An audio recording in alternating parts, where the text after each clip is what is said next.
सत के डोरी मोर हाथ ले जन टूटे ना। बाबा तोर माया के बंधना झन छूटे ना।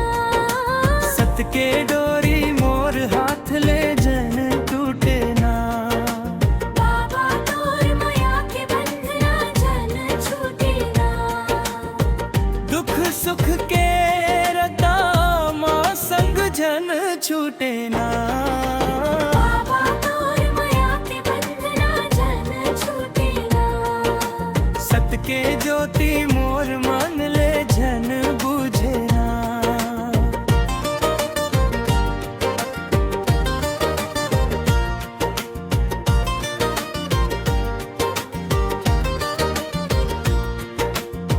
झूठ कपट के अंधियारी माँ भटके हैं संसार। सत के रस्ता देखा है बाबा, खोले ज्ञान के द्वार। योग मोह के जंजाल माँ मन झन भटके ना।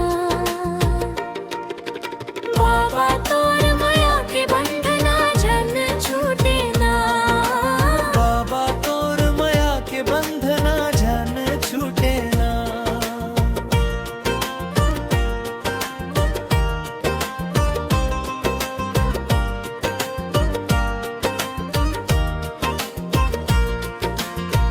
जब जब दुख के बादल घेरिस आखी भर भर आ।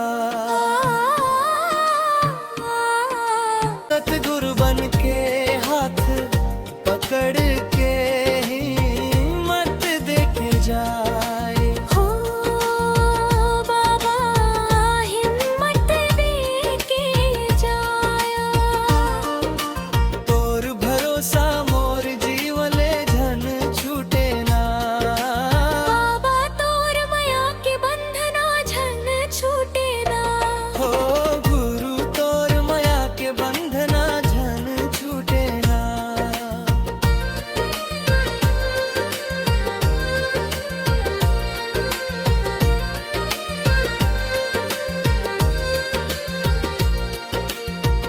दाई ददा के सेवा करना तोर सीख बताए। दाई ददा के सेवा करना बाबा तोर सीख बताए। भाईचारा तेवर याने घर मंदिर बन जाए। घर मंदिर बन जाए। नेकी के रताल मोर पाझन हटे ना। बाबा तोर माया के बंधना झन छूटे ना। बाबा तोर माया के बंधना झन छूटे ना।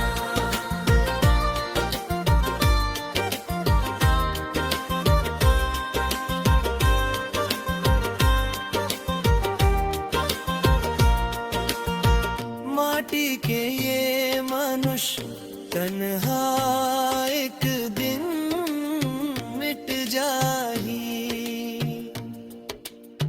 सत्कर्म के सुघर फुलवा संग ना बच जाही। संग माँ बच जाही।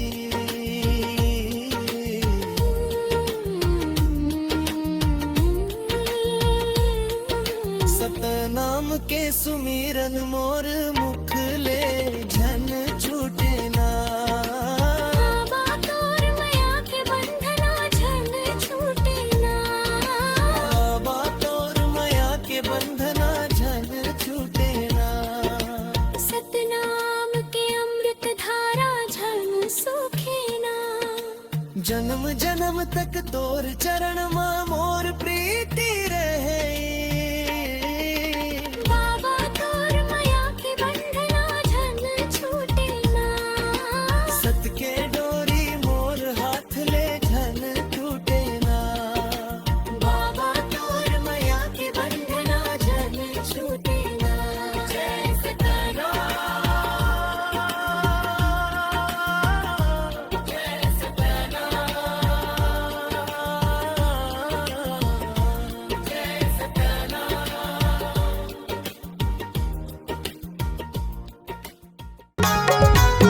हमारे चैनल को लाइक, शेयर और सब्सक्राइब जरूर करें।